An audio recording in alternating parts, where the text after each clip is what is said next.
homesteaders. So we had a question come in from Sarah V. She says, what type of goats do you have on your homestead? So I'm going to walk you around, introduce you to our goats, who they are, and why we have them. So this handsome guy here in the front, that guy we call Mr. Piggy. He is a Nigerian dwarf. He's a buck, and we are using him for our breeding program for Nigerian dwarfs. Hiding behind Mr. Piggy is Bear. Bear was an experimental breeding. His mother was an Oberhausley, and his dad is our miniature La Mancha buck, BJ. If he had been a doe, I would have kept him to experiment, see how we were doing with milking, and just as a homestead milk goat.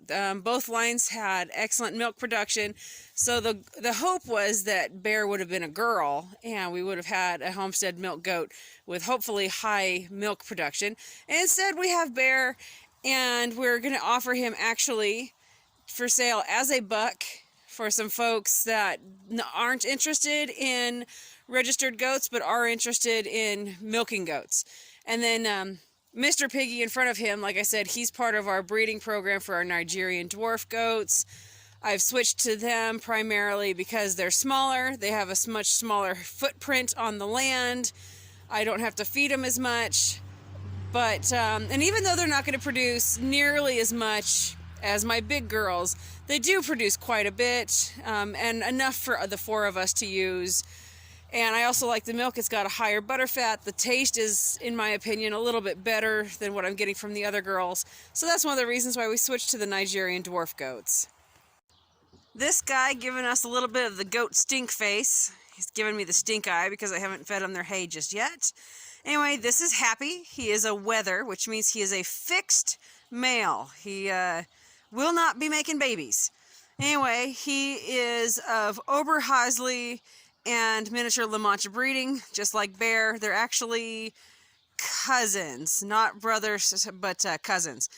And he is a miniature La Mancha primarily with the half Oberhausley, so half and half. He's a mixed mutt. He hangs out because he just hasn't found a home yet. We'd like to find him a home where he can be a pet and loved on. He's extremely friendly, absolutely loves people. And so it'd be great if we could find him a home. But until we do, he just gets to hang out here and be loved on. He loves to go eat weeds. He loves to be on the pasture. He pretends like he's a pack goat. Lets the kids wooler up on him and drag him all over the place. So that's Mr. Happy. And right here, this shy boy, this is Puck. This is, so he's half alpine, dairy goat. And then the other part, half, is miniature La Mancha, which means he has the Nigerian dwarf in there because mini La Manchas are also crossed with the Nigerian dwarf. Anywho, this guy was a result of, I needed my alpine bred. She was being extremely picky on who she was willing to be bred to, and finally I just tossed her in with the man she was after, and we got Mr. Puck here. He's another one that's, he's a fixed wether, fixed male, no babies for him.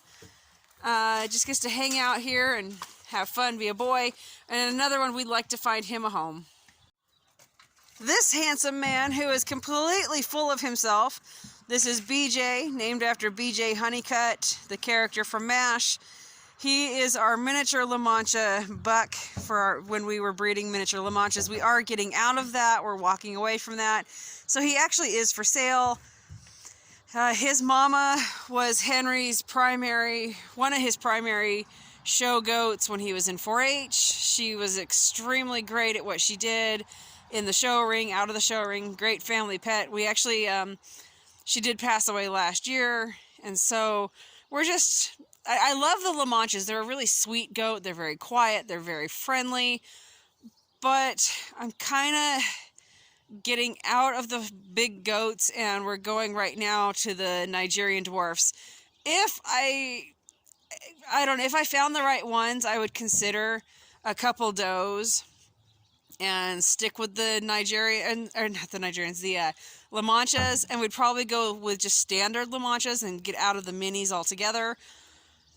But anyway, yep, this is BJ. He is completely full of himself, and if anybody's interested, he's looking for a home. He is registered.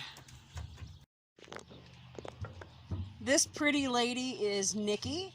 She is one of our Nigerian dwarf goat does. She's due to have babies hopefully in May, bred to Mr. Piggy. We've had her now for a few years. She's just a really sweet girl, previously owned by some really nice people, but she's not human friendly. She, who knows, maybe just lack of handling or a bad experience, I don't know. But we make sure to respect her space. You know, we still have to, she'll come up to us for grain. She's not big on being petted. She'd rather just get her grain, get her hay, and stare at us, and we stare at her. But just making sure we gave her a good home, and we're going to use her for milking. So this year will be, hopefully if she took, she'll have no choice but to get handled and loved on even more, because she'll be producing milk for us. At least that's the plan, fingers crossed. This is Piglet. Henry got her through the 4-H program when he was showing in 4-H. We haven't been in 4-H for 5 seasons. We're going to hopefully be back in it this year. She is a Nigerian dwarf, and we absolutely just love the heck out of her. And even though she's Henry's, John has actually taken over. John fell in love with her, and so she and John just have a bond. So this is Kelly. She's an Oberhausley. She was given to Henry by my husband's sister. She used to raise the Oberhausleys. They're sweet goats. They're very wonderful, very sweet goats, but just not what we're interested in. And so we're actually going to be rehoming Kelly. She just isn't what we're wanting to be doing. The old lady of the place, this is Aurora.